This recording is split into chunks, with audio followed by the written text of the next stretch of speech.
Welcome back. In this video, we're going to learn about user input, string and int data types, and we'll build a simple addition calculator to demonstrate these concepts. So let's get started. Before we get into user inputs, let's talk about data types. In C#, data types specify the kind of data that can be stored and manipulated within a program. Common data types include int for numbers, string for text, bool for true or false values, and double for decimal numbers. More about data types in a later video. Now let's build our addition calculator.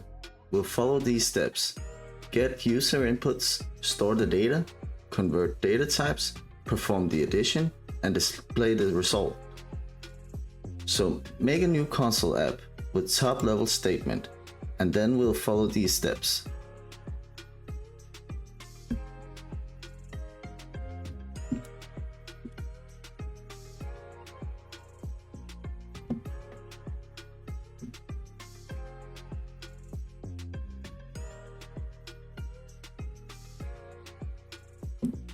Delete these lines of code first, and then we'll ask the user to enter two numbers. We'll use console.writeLine to display messages to the user and console.readLine to read the user inputs.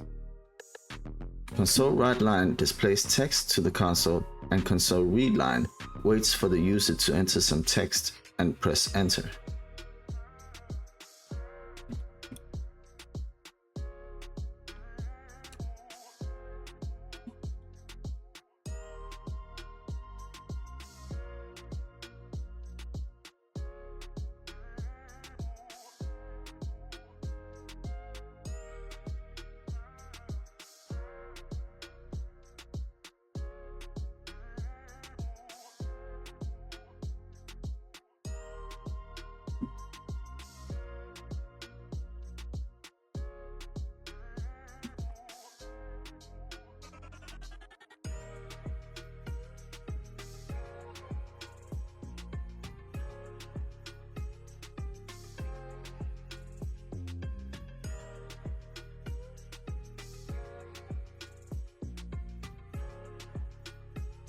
Notice that Visual Studio sometimes know what we want to write of code, and then just press tab to let it autocomplete. Right, so in this example, console.writeLine asks the user to enter a number, and console.readLine reads the input as a string. We store these inputs in variables input1 and input2.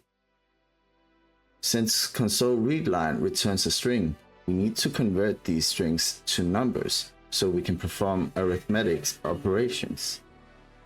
This process is called type conversion or casting. We can use int.parse to convert the strings to integers.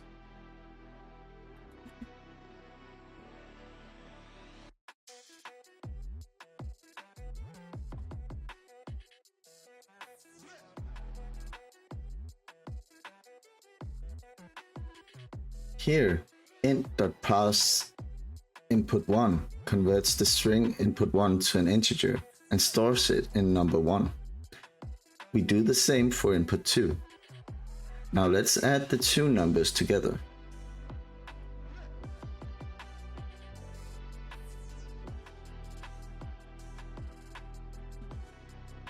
We add number 1 and number 2 and store the result in a new variable called sum. Finally, let's display the result to the user.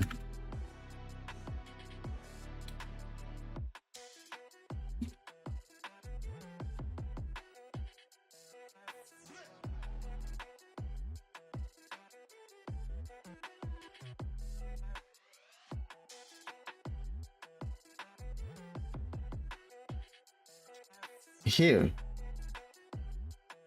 the console.writeLine prints the result of the addition to the console. Let's try and run our code. Enter the first number, 5. Enter the second number, 6. The sum is 11. Now try and write a comment on your own for each line if you want. But try and practice your comments. Let's recap what we learned today. We discussed data types and their importance, how to get user inputs using console.readline, how to store and convert data using the string and int data types, and how to perform and display an arithmetic operation. In the next episode, we'll get a more decent overview about Visual Studio and understanding compiling errors and runtime errors. See you in the next video.